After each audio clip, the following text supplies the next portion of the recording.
और उन्होंने कहा कि जनसुराज अभियान से अब मैंने खुद को जोड़ दिया जी, उन्होंने ज्वाइन कर लिया।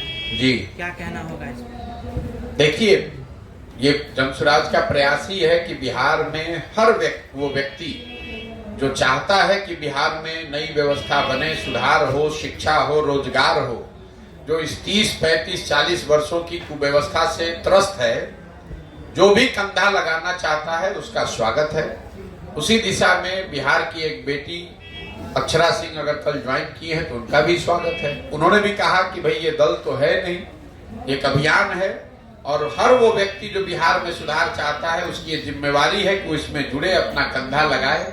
चाहे आप पत्रकार हैं, चाहे आप अफसर हैं, किसान हैं या कलाकार हैं, ये आपकी हमारी जिम्मेवारी है। अगर आप और हम नहीं जगेंगे, नहीं कंधा लगाएंगे तो ये लिख कर रखिए, जिस गरीबी और बदहाली में हम लोगों की जिंदगी बीती है, इसी गरीबी बदहाली में हम लोग के बच्चों को भी जीना पड़ेगा। कोई पंजाब और केरल से आकर, गुजरात से आकर बिहार को सुधारने वाला नहीं है। बिहार को अगर सुधारना है तो बिहार के लोगों को ही प्रयास करना पड़ेगा। इसलिए मुझे खुशी है कि अक्षरा सिंह जैसे किसी महिला ने, किसी बिहार की बेटी ने ये कदम उठाया है कि बाकी सारे दलों को छोड़कर जनसुराज की इस अभियान में जुड़ी हैं और उनको मैं शुभकामना दे रहा हूँ। कयास ये भी लगाया जा रहा है कि आरा से लोकसभा लड़ सकती है। अब देखिए, कयास तो लगाने का आपका काम है। प्रशांत किशोर कहाँ लड़ेंगे, दल कब बनेगा, कयास की बात छोड़िए, जो बात हो रही है उसको देखिए। मैं कर रहा हूँ पदयात्रा पिछले 15 महीनों से, उसको देखिए, उस पर टिप्पणी कीजिए।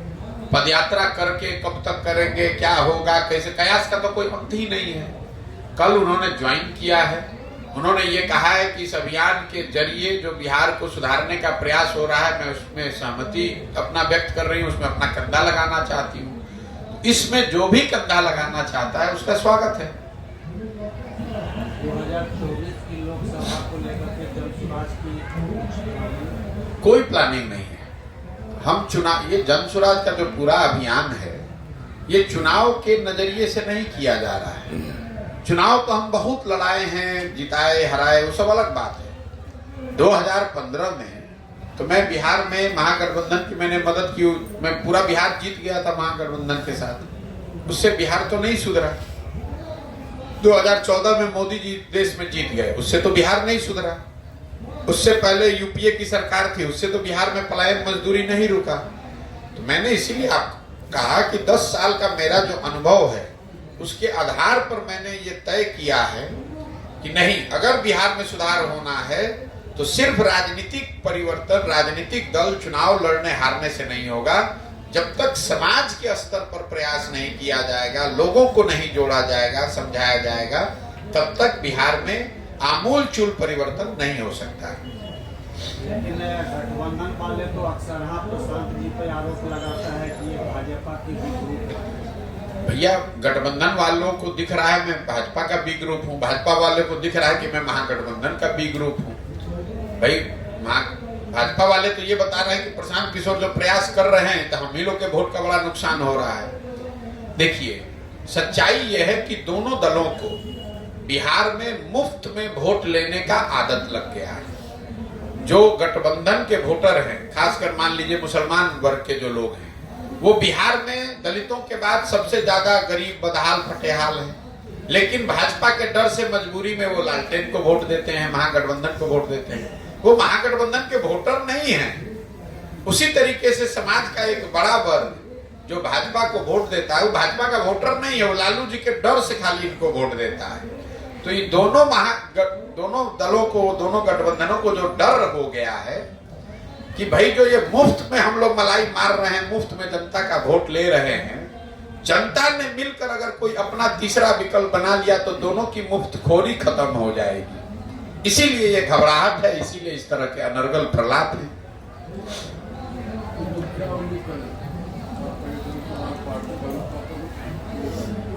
उम्मीद की कोई बात नहीं है। 5 मई 2022 को जब मैंने इस अभियान की शुरुआत की, तभी बताया कि दल तो बनना ही बनना है। उम्मीद आप ये कीजिए, आशीर्वाद ये दीजिए कि 2-3 बरस के प्रयास से मैं बिहार में वो व्यवस्था खड़ी करूं जिससे बिहार में सुधार हो। उम्मीद ये कीजिए कि अगले 10 वर्ष में जो संकल्प लेकर चले हैं कि अगले 10 वर्ष में बिहार को देश के 10 अग्रणी राज्यों में शामिल करवा के दिखाएंगे।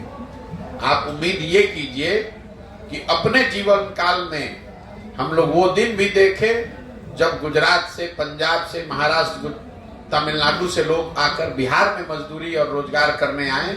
ये दिन भी हम लोग देखेंगे, ये उम्मीद करके हम आए। सरकार बनाना, चुनाव जीतना, इसके लिए इतना बड़ा प्रयास नहीं कर रहे हैं। वो तो काम हम 6 महीने, 8 महीने, साल भर में करके पूरे देश में दिखाया है हमने। वो लोग जानते हैं। बिहार में तो हम 2015 में 2 जून 2015 को आए, नवंबर तक चुनाव जीतकर चले गए। इतना बड़ा प्रयास सिर्फ चुनाव के लिए नहीं है, इतना बड़ा प्रयास उस सपने के लिए है कि बिहार से पलायन रुकना चाहिए। बिहार से का कोई बच्चा पढ़ाई और मजदूरी के लिए बाहर नहीं जाना चाहिए, और उसको पूरा किए बगैर मानेंगे नहीं। आप उम्मीद नहीं, विश्वास रखिए कि दुनिया इधर की उधर हो जाए, हम प्रशांत किशोर इसके पीछे हटने वाले नहीं हैं। 2 बरस लगे, 4 बरस लगे, जितनी मेहनत करनी पड़े, जितना संसाधन, जो व्यवस्था बनानी पड़े, पीछे नहीं हटेंगे। आपका अपना इतना लंबा अनुभव राजनीतिक सामाजिक रहा होगा। आपने अगर 75 साल में बिहार में किसी को इतनी मेहनत करते हुए देखा हो तो आप बता दीजिए। आज 15 महीना से हम अपना घर परिवार छोड़कर गांव-गांव पैदल चल रहे हैं। क्यों चल रहे हैं? क्योंकि मैं समझता हूं कि बिहार के बच्चे का बेटा होने के नाते मेरे पर ये कर्ज है। अगर मेरे जैसा लड़का हिम्मत करके यहाँ प्रयास नहीं करेगा तो कौन प्रयास करेगा? इस मिट्टी का कर्ज वापस करना है, और इसको किए बगैर हटने वाले, पीछे हटने वाले नहीं। प्रशांत जी, कहा जा रहा है कि बिहार को विशेष राज्य का दर्जा मिलना चाहिए। नीतीश कुमार, फालतू बात है। नीतीश कुमार क्या बात करेंगे? नीतीश कुमार का उम्र हो गया है, दिमाग काम नहीं कर रहा है। अभी 1 बरस पहले नीतीश कुमार भाजपा के साथ बैठ के सरकार चला रहे थे, मोदी जी को महामानव बता रहे थे। 5 वर्ष में अगर नीतीश कुमार के मुंह से एक बार विशेष राज्य का दर्जा का नाम निकला हो तो आप हमको बता दीजिए, हम उनसे कल माफी मांग लेंगे।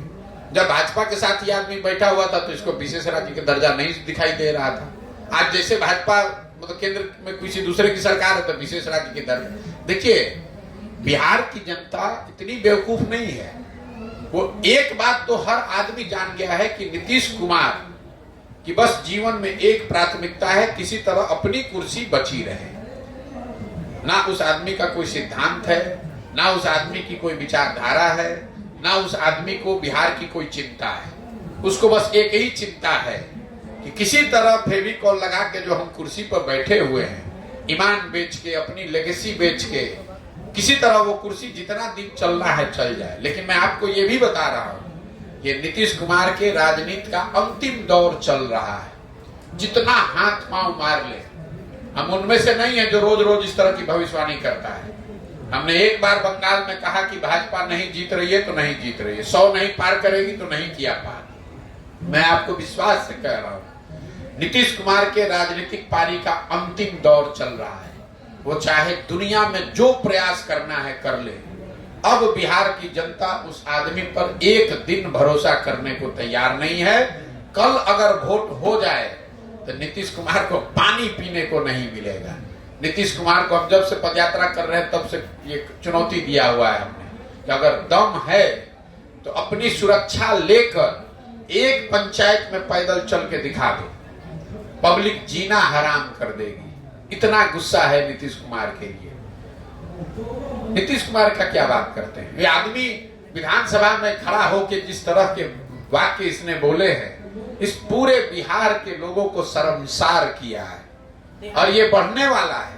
जब तक ये आदमी कुर्सी पर रहेगा पूरे बिहार के लोगों को शर्मसार ही करेगा। तो विशेष राज्य का दर्जा पे आपका क्या ओपिनियन है? ये सार्थक नहीं होगा कि बिहार को विशेष राज्य? बिल्कुल विशेष राज्य का दर्जा मिलना चाहिए, लेकिन विशेष राज्य के दर्जे से आपकी हमारी गरीबी खत्म होने वाली नहीं है। विशेष राज्य के दर्जे से बिहार के बच्चे पढ़े लिखे नहीं बन जाएंगे जब तक बिहार में शिक्षा व्यवस्था को नहीं सुधारा जाएगा, यहाँ पूंजी का उपयोग नहीं किया जाएगा। विशेष राज्य के दर्जा में क्या होता है?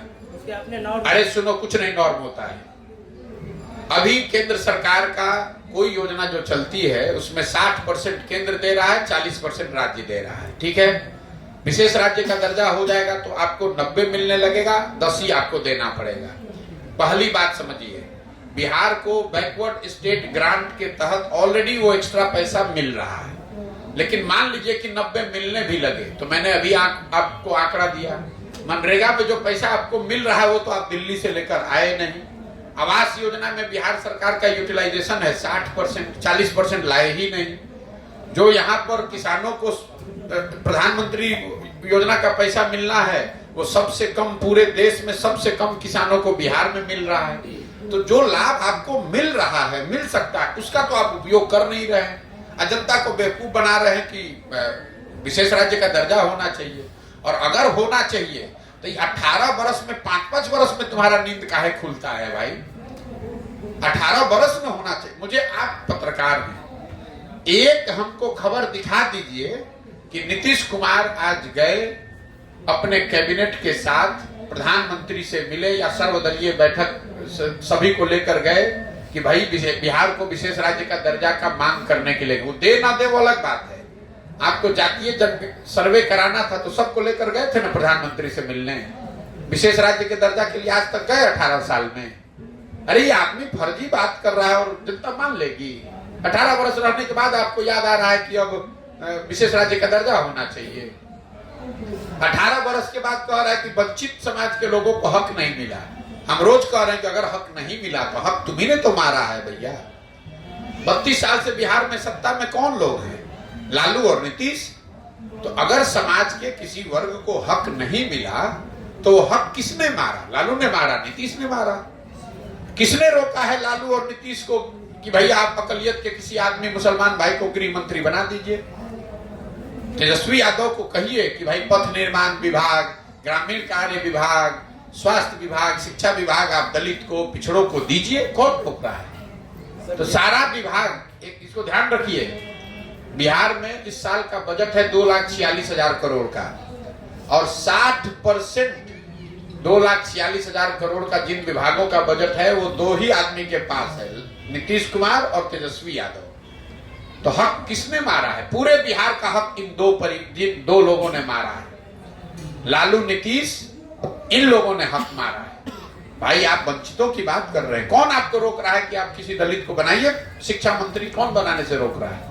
किसी मुसलमान को गृह मंत्री बनाने से कौन रोक रहा है? ये खाली समाज में लड़ाने के लिए कह रहा है कि हकमारी हो गई। अरे 32 साल में तुम सत्ता में बैठे हो, तो अगर हकमारी हुई है, बिल्कुल हुई है, तो तुम ही तो हकमार हो। ये तो चोर बचाए शोर वाली बात है। जो लूटा वही कह रहा है चोरी हो गया, चोरी हो गया। बिहार में राजनीतिक जातीयता के ताना बाना को आप कैसे जनसुराज के माध्यम से दूर करें? ये आपका भ्रम है कि बिहार में राजनीति सिर्फ जाति पर होती है। जाति समाज की एक बड़ी सच्चाई है। बिहार में भी ये उतनी बड़ी सच्चाई है जितना आंध्र प्रदेश और गुजरात में है। आप आंध्र प्रदेश और गुजरात में राजनीति नहीं करने गए, इसलिए आपको नहीं मालूम है। बिहार में अगर आपको ऐसा लगता है कि हर आदमी जाति पर वोट देता है, तो आप हमको बता दीजिए कि नरेंद्र मोदी को बिहार में जो वोट पड़ता है वो किस आधार पर पड़ता है? नरेंद्र मोदी के जाति के लोग तो नहीं रहते हैं बिहार में। हर आदमी कैसे दे रहा है नरेंद्र मोदी को वोट? मैंने आपको बताया कि बिहार में वोट 4 बिंदुओं पर पड़ता है। जाति पर पड़ता है, धर्म और राष्ट्रवाद के नाम पर पड़ता है, लालू के डर से भाजपा को वोट पड़ता है और भाजपा के डर से लालू को। इतना मत समझिए कि सब जाति पर ही पड़ रहा है। मुसलमान क्यों वोट दे रहा है लालटेन को? जाति पर थोड़ी दे रहा है, खाली भाजपा के डर से दे रहा है। समाज के बहुत ऐसे वर्ग हैं जो भाजपा को इसलिए वोट देते हैं कि वो लालू से डरते हैं। ये जाति वाली बात नहीं है। बिहार की जनता जनसुराज पर क्यों भरोसा करे? बिल्कुल बिहार की जनता को जनसुराज पर भरोसा नहीं करना चाहिए। अगर करती है, नहीं करना चाहिए। अब हमारी बात ही नहीं सुन रहे हैं, क्योंकि अगर आप किसी के कहने पर जाइएगा तो आपके साथ धोखा होगा। बिहार की जनता को जनसुराज पर भरोसा नहीं करना चाहिए। जनसुराज में जो हो रहा है, जो हम लोग कर रहे हैं, उसको देखना चाहिए, परखना चाहिए, ठीक लगे तो उसमें जुड़ना चाहिए और जुड़कर अपने आप पर भरोसा करना चाहिए। अगर जुड़ती है बिहार की जनता तो क्या अगर मगर कुछ नहीं है, नया रोल मॉडल बनाएंगे? कोई अगर मगर नहीं। हमने आपको पहले बता दिया, ये तो बता दिया कि जनसुराज का उद्देश्य क्या है, लेकिन हमने ये नहीं कहा कि प्रशांत किशोर बना देंगे। क्योंकि हम उन बेवकूफों में से नहीं है जो कहते हैं कि भैया हमको वोट दे दो, हम आएंगे सुधार देंगे। जब तक बिहार की जनता नहीं सुधरेगी, बिहार के लोग ये जिम्मेवारी नहीं समझेंगे, वो इस दिशा में प्रयास नहीं करेंगे, तो सिर्फ बात करने से, हमारे और आपके कुर्सी पर बैठने से बिहार नहीं सुधरने वाला है।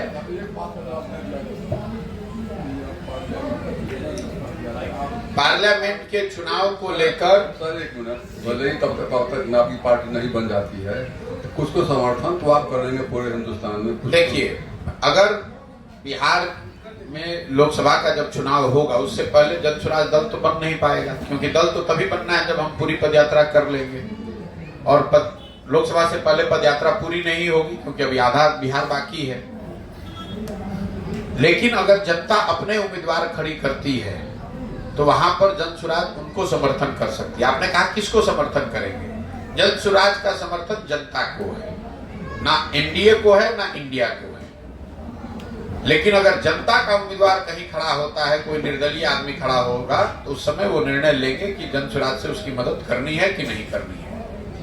तेजस्वी बोले हैं सर कि 25 तक, एक मिनट, 3 तारीख को जो 5 राज्य का जो रिजल्ट आ रहा है, उस पर आपका क्या कहना है? कोई कुछ नहीं कहना, हमने उस काम को छोड़ दिया है। हम जो काम कर रहे हैं, हम इस पर बिहार पर टिप्पणी करते हैं, कोई आकलन नहीं। तेजस्वी बोले हैं कि 25 तक जो वादा किए थे 10 लाख नौकरी का, वो पूरा कर देंगे। ठीक है, तो कर देंगे, तो बिहार के लिए खुशी की बात है, कर दें। ऐसे ऐसे लोगों की आप बात करते हैं जिसको यही नहीं ज्ञान है कि अपने जीवन में नौकरी, जिसको क्लर्की नहीं मिल सकती है, वो बिहार के बच्चों को रोजगार देने की बात कर रहा है। अगर तेजस्वी यादव, लालू यादव के लड़के ना हो, तो उनको खुद क्लर्की का नौकरी नहीं मिलेगा, और वो बिहार के लोगों को पढ़ा देंगे और सबको नौकरी दे देंगे। ये वो शख्स है जो अभी कुछ दिन पहले खड़ा होकर कह रहे हैं कि बिहार का जीडीपी देश में टॉप 3 में है। तो हमसे किसी पत्रकार ने पूछा, तो हमने कहा मेरे भाई, अगर वो जीडीपी को परिभाषित कर दें 10 दिन ट्यूशन वोशन लेने के बाद कि जीडीपी की परिभाषा क्या है और इसकी गणना कैसे की जाती है, अगर वो कैमरे पर बिना कागज देखे बोल दें, तो हम तेजस्वी यादव को नेता मानकर उनका झंडा उठाने को तैयार है। जिस आदमी को ज्ञान ही नहीं है, उसकी बात पर आप इतना रोज टीका टिप्पणी आप लोग करते हैं। ऐसे लगता है कि ये कोई बहुत बड़े सामाजिक, राजनीतिक, वैज्ञानिक आदमी है। अरे भाई, जो आदमी खुद 10वां नहीं पास कर सका। देखिए, अगर आपका परिवार गरीब है, आपकी आर्थिक स्थिति ऐसी है, आप पढ़ाई नहीं कर पाए, उससे कोई शिकायत नहीं है। मुख्यमंत्री का लड़का 10वां पास नहीं कर सका, जीवन में जिसने कुछ नहीं किया, सिर्फ इसलिए कि हमारे बाबूजी मुख्यमंत्री हैं, इसलिए हम अपने पार्टी के नेता हैं, और आपको लग रहा है कि इतने बड़े महामानव हैं कि वो जो कुछ कहेंगे और उसको हम सीरियसली ले लेंगे और उस पर टीका टिप्पणी करेंगे। सर, बिहार में एक प्रश्न है।